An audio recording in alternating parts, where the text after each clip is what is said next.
एक औरत को शादी के कई साल बाद ख्याल आया कि अगर वो अपने पति को छोड़ के चली जाए तो वो कैसा महसूस करेगा।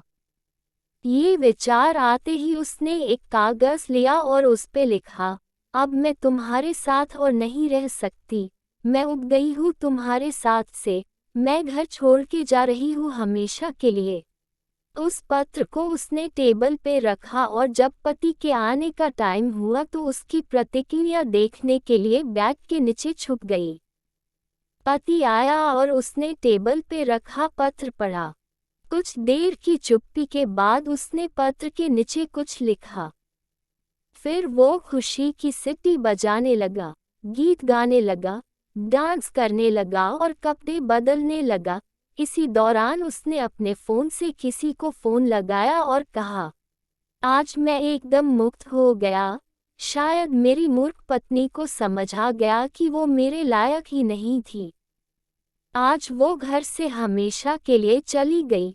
अब मैं जे पढ़ी जिसमें लिखा था, बैग के नीचे से पैर दिख रहे हैं बावली, पार्क के पास वाली दुकान से सिगरेट लेके आ रहा हूँ, तब तक चाय बना ले। पत्नी ने पति से कहा, कितनी देर तक समाचार पत्र पढ़ते रहोगे? यहाँ आओ और अपनी प्यारी बेटी को खाना खिलाओ। पति ने समाचार पत्र एक तरफ फेंका और बेटी की ध्यान दिया। बेटी की आंखों में आंसू थे और सामने खाने की प्लेट।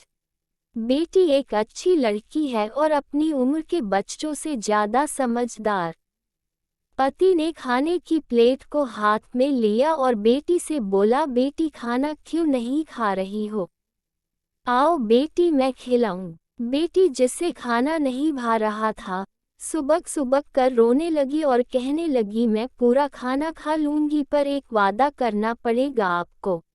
वादा? पति ने बेटी को समझाते हुआ कहा, इस प्रकार कोई महंगी चीज खरीदने के लिए जिद नहीं करते। नहीं पापा, मैं कोई महंगी चीज के लिए जिद नहीं कर रही हूँ। फिर बेटी ने धीरे धीरे खाना खाते हुए कहा, मैं अपने सभी बाल कटवाना चाहती हूँ। पति और पत्नी दोनों अचंभित रह गए और बेटी को बहुत समझाया कि लड़कियों के लिए सिर के सारे बाल कटवा कर गंजा होना अच्छा नहीं लगता है। पर बेटी ने जवाब दिया, पापा आपके कहने पर मैंने सड़ा खाना, जो कि मुझे अच्छा नहीं लग रहा था, खा लिया और अब वादा पूरा करने की आपकी बारी है। अंततः बेटी की जिद के आगे पति पत्नी को उसकी बात माननी ही पड़ी। अगले दिन पति बेटी को स्कूल छोड़ने गया। बेटी गंजी बहुत ही अजीब लग रही थे। स्कूल में एक महिला ने पति से कहा, आपकी बेटी ने एक बहुत ही बड़ा काम किया है। मेरा बेटा कैंसर से पीड़ित है और इलाज में उसके सारे बाल खत्म हो गए हैं। वह इस हालत में स्कूल नहीं आना चाहता था क्योंकि स्कूल में लड़के उसे चिढ़ाते हैं। पर आपकी बेटी ने कहा कि वह भी गंजी होकर स्कूल आएगी और वह आ गई। इस कारण देखिए मेरा बेटा भी स्कूल आ गया। आप धन्य हैं कि आपके ऐसी बेटी है। पति को यह सब सुनकर रोना आ गया और उसने मन ही मन सोचा कि आज बेटी ने सिखा दिया कि प्यार क्या होता है।